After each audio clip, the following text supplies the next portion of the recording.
Assalamualaikum warahmatullahi wabarakatuh. Halo semuanya. Seperti kata pepatah, tak kenal maka tak sayang.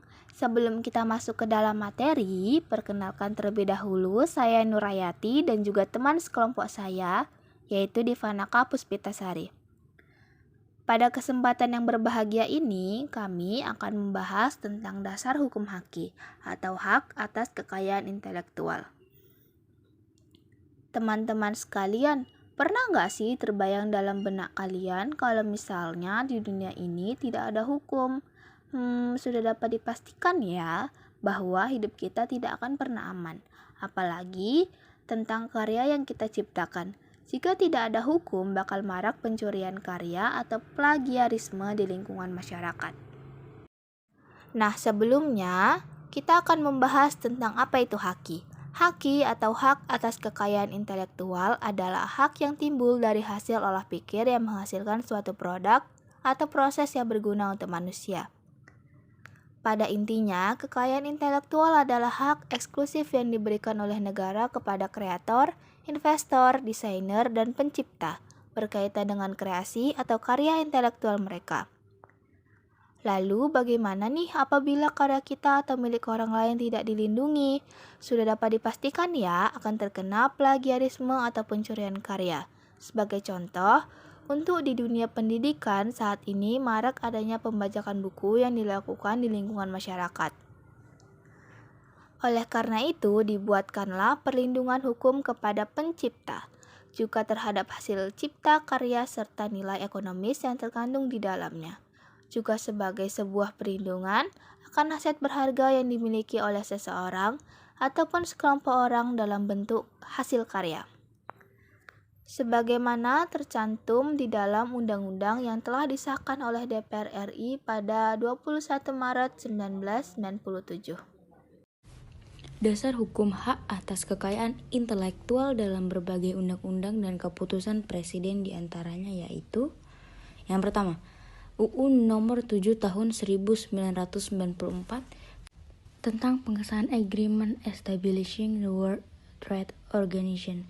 Yang kedua, UU Nomor 19 Tahun 2002 tentang hak cipta. Kemudian yang ketiga, UU Nomor 15 Tahun 2001 tentang merek. Yang keempat, yaitu Keputusan Presiden Republik Indonesia Nomor 15 Tahun 1997 tentang pengesahan Paris Convention for the Protect of Industrial Property and Conversion Establishing the World Intellectual Property Organization. Kemudian yang kelima, UU Nomor 14 Tahun 2001 tentang hak paten. Yang keenam, Keputusan Presiden Republik Indonesia Nomor 17 Tahun 1997 tentang pengesahan Trademark Law Treaty. Kemudian yang ketujuh, UU Nomor 30 Tahun 2000 tentang rahasia dagang. Kemudian yang ke-8, UU Nomor 31 Tahun 2000 tentang desain industri. Selanjutnya, yaitu dianggap pelanggaran. Pertama, pembuatan dan penyebarluasan konten hak cipta melalui media teknologi informasi dan komunikasi yang bersifat tidak komersial dan atau menguntungkan pencipta atau pihak terkait. Atau pencipta tersebut menyatakan tidak keberatan atas pembuatan dan tidak penyebarluasan tersebut, tidak dianggap sebagai pelanggaran hak cipta.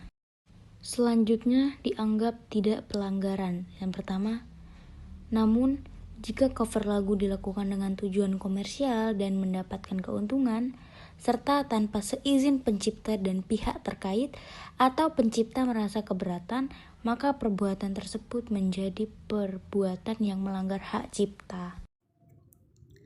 Oleh sebab itu, di beberapa kesempatan kita dapat menyanyikan sebuah lagu dengan bebas, seperti ketika kita menyanyikan lagu Sang Dewi yang dinyanyikan oleh Lyodra di sekolah.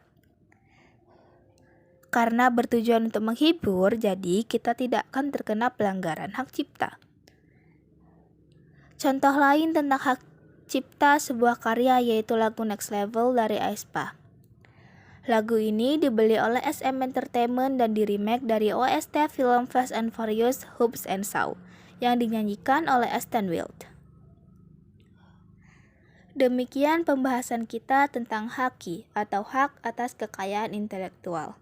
Ingatlah teman-teman, kita tidak bisa semena-mena menggunakan karya seseorang, apalagi bertujuan untuk mendapatkan keuntungan.